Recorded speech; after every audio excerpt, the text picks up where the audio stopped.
Good morning, everyone. This is Jeffe Kennedy, author of fantasy romance and romantic fantasy. I'm here with my first cup of coffee. It's good. I'm all out of my cocoa truffle, which I am remedying, but it's good. Today is Tuesday, August 17th. I made it out here a little bit earlier today. Not because I woke up earlier, which I did not. I woke up like an hour later, but I tried to get a little more efficient with my time in the morning. Always a struggle. The struggle is real. So the sun's not quite in my face yet. In my face. No, good morning. So, lots on my mind this morning. My head is very full of things. Very full of things. At least I'm not full on sneeze attack. My mother texted me later in the day saying, "Did you ever stop sneezing?" I was like, "No, I did." I also have, for those of you on video, look, I've got this real funky wave in my hair today. It not totally. I mean, it's kind of cool looking. It's weird because it's like only in that one spot. I think I must have slept on it wrong, right? Like it sort of rumpled up or something. Rumpelstiltskin up. So I feel like I'm looking a little wildish this morning. Met my friend Megan Mulry, the delightful Megan Mulry, um, for drinks yesterday afternoon. She's very funny. So this is a example of a good friendship. Was and I have to do this without giving too many details. But my thing is struggling to find the wireless. Yeah, now you're on it. Okay. Didn't want him to fuck up, which has happened. Okay, so this is an interesting tech thing. I answered interview questions for Leslie Penelope not long ago, and one of the questions she asked was one of the most difficult parts of podcasting, and I said the tech, because it's always like some sort of struggle with the tech.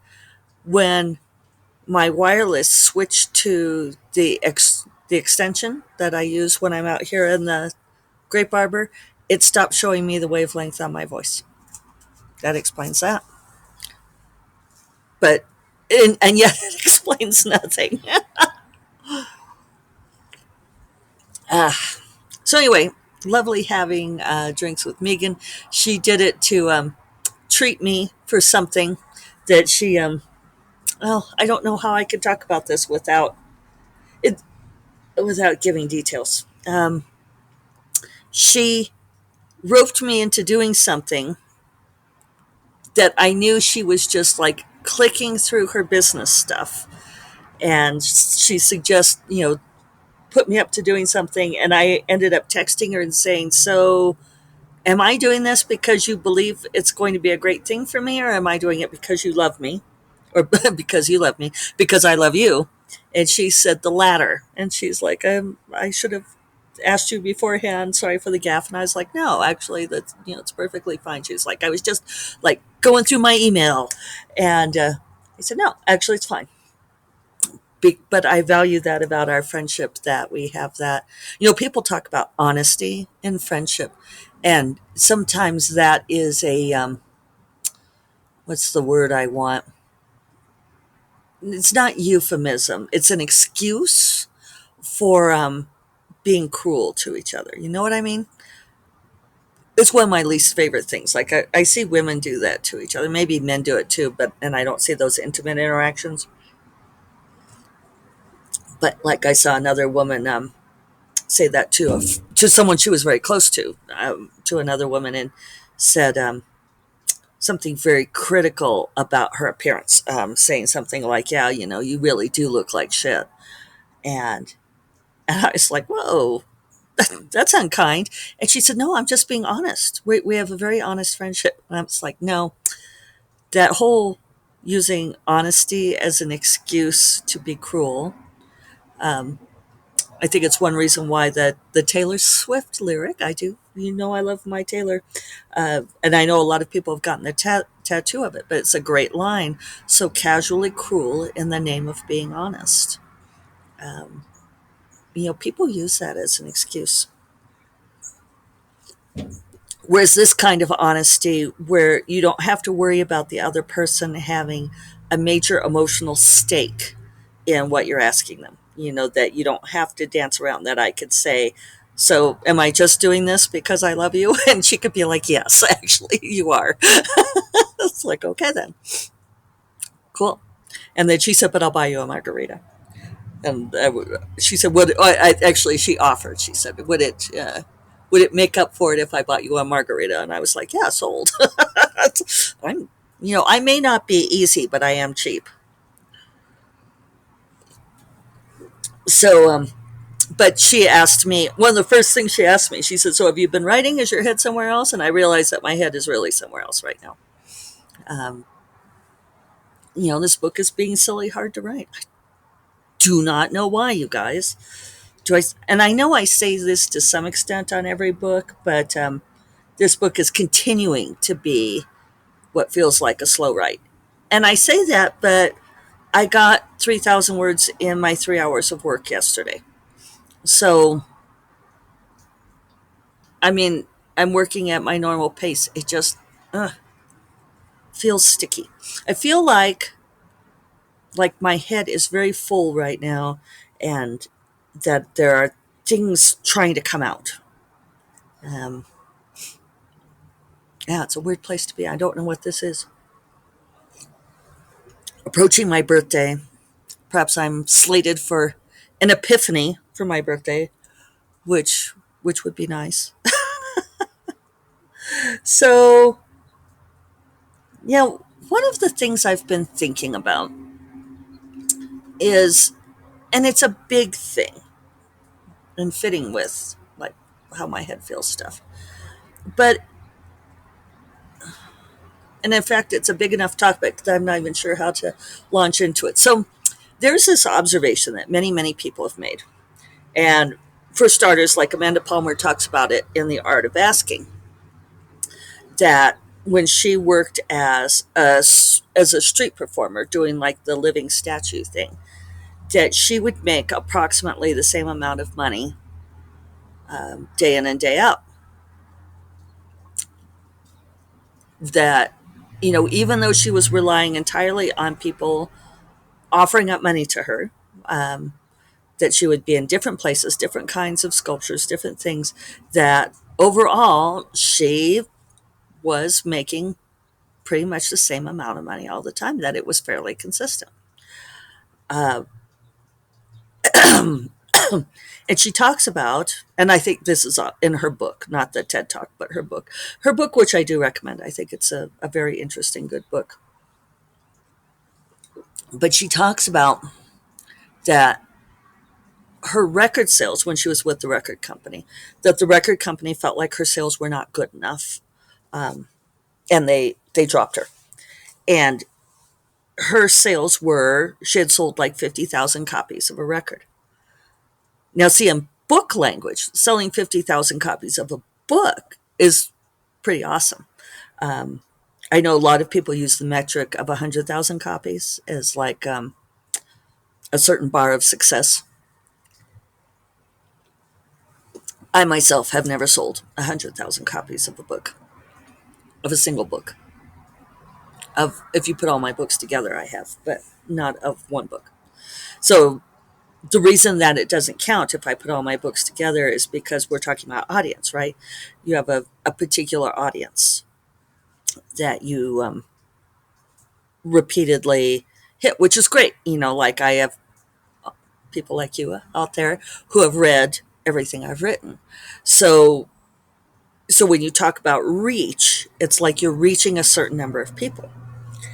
And so I am in by no means taking that for granted, or you know yeah, I absolutely appreciate the reach that I have. I have a much bigger reach than other authors do. I have a smaller reach than other authors. So Amanda Palmer, when she went out on her own and did the Patreon, and uh, you know, ended up like crowdfunding her work, And she produced her first album. And she said, guess how many copies that album sold? 50,000. It was approximately 50,000. So she's like, this is her number. This is her reach. And for an indie, for someone crowdsourcing and paying for it herself, 50,000 copies of an album was great. Just like if you sell 50,000 copies of a book as an indie, that's amazing because you're making, um, you know, maybe $3 a book. So I think my math is right that that would be $150,000. Yeah, that's great for an indie. For a publishing house, that makes you mid-list because they have a very different scale of what is counts as successful, what counts as a good number of sales. So one of the things that we struggle with, and I know that a number of my author friends talk about this, is that you're always trying to grow your audience, right? You want to expand your audience because, I mean, maybe that's a good question. Maybe we should ask why. Why do you want to do that? And I have talked on here a number of times about whether or not this idea of success, either you're growing or you're dying, um, is even a valuable metric for life. I mean, does that matter? But there's still, let's just take it as given that we all want to grow, that we want to increase our reach, increase our sales. Um, Everybody, I don't know. I haven't met anyone who said, I'm just happy selling to my crowd of 50,000. Maybe Amanda Palmer is, and and I'm happy to stop there. There's just always this. Yeah, it's funny. It is a funny thing because I have author friends who have much greater reaches than I do, much greater sales, and they are always looking to increase that. They're always looking to make more money and increase their reach. It's like, well, how do I reach these readers that I haven't reached yet? I'm looking at X successful author, and I see that she has got this kind of reach, and I wonder why my books aren't at that same level. And it's a good question. Um, and maybe one answer is that we should be happy with what our reach is and say, okay, here's my reach, and how can I maximize what I'm doing with what appears to be the reach that I have. But everybody I know wants to increase that. They want to uh, expand that, and for some reason, it's really hard to do. And like the success people and the sales people talk about this as being like a result of your personal paradigm. That whatever it is that you think about yourself and your reach and your um, what have you, that's what sets that number for you. That that you subconsciously affect that in the world.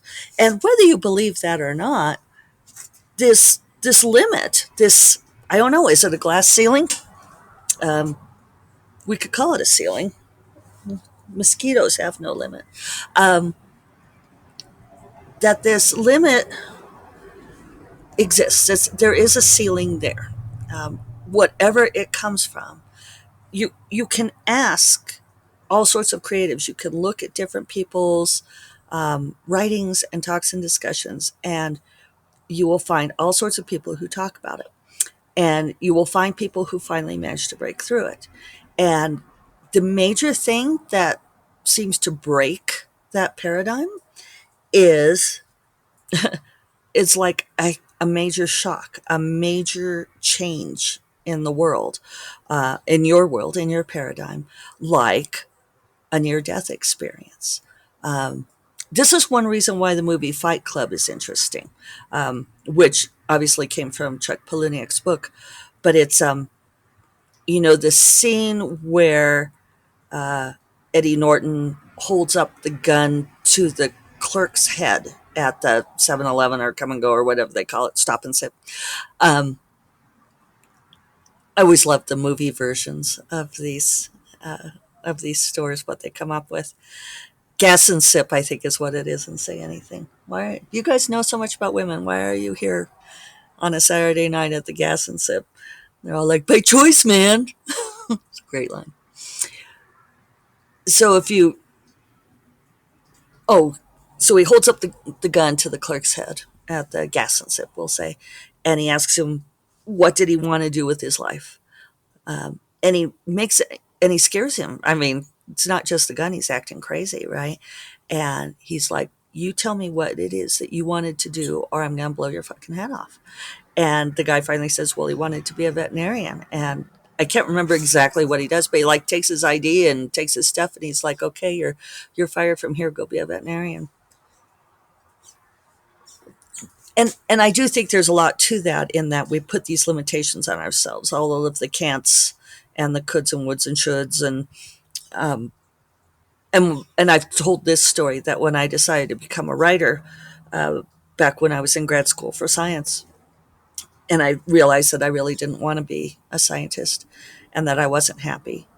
And I sat myself down and I asked myself, okay, if I take away all of the can'ts, buts, shoulds, ifs, nos, if I take all of that away and just ask myself, in the absence of everything, what would be the perfect career? What kind of life do you want? In essence, holding that gun to my head, but in a, I don't know, a completely reverse way, right? A Taoist way, as opposed to violent Fight Club way. And I was very surprised that the answer was to be a writer. And I thought, okay, well, if that's my answer, then I need to find a way to make it happen. So I guess in a way I shifted my paradigm then. But the question of, how do you break yourself out of the paradigm that creates this ceiling, that is so subconsciously created that we don't really even know, where did this number come from? Where did this idea of reach come from? Why is Amanda Palmer's number 50,000? Does anybody know? I mean, she doesn't know. So then how do you change it? And short of hiring someone to put a gun to your head, but then that wouldn't work because you'd know. Um, can you do it via a Taoist way, by sitting and meditating on it? I don't know. So that's where I'm at right now. I am trying to figure out this book and trying to figure out major questions of the universe, coming up on my double-digit birthday. I'm not shy about sharing my birthdays. Uh, so I'm turning 55 on Sunday. And it feels notable because I was born in 66 and I'm turning 55. So I don't know what that means numerologically, but, well, I kind of know what it means, and I don't know if that's significant. But this feels like, I don't know, it's not a multiple of seven. I believe in the multiple of seven's birthdays, and this one isn't that, but yet it feels pivotal. So I'm going to have to, maybe that's what I need to do. Maybe I need to sit down and take away all of those, the same ways that I came up with being a writer is the perfect life. And maybe I need to ruminate on the answer to the question that way. But if you all have thoughts on this, I'm very interested in hearing input on this. I'm very interested in your own experiences, and maybe ways that you've managed to shift your own paradigms, if you uh, have done something like that. Let me know. I would be really excited for a magic formula if someone out there has got the magic formula. But as with all things, I know that there is no magic formula. So on that note, I will remind you all that First Cup of Coffee is part of the Frolic Media Podcast Network, and you will find more podcasts that you love at frolic.media/podcasts. And I will talk to you all on Thursday. You all take care. Bye-bye.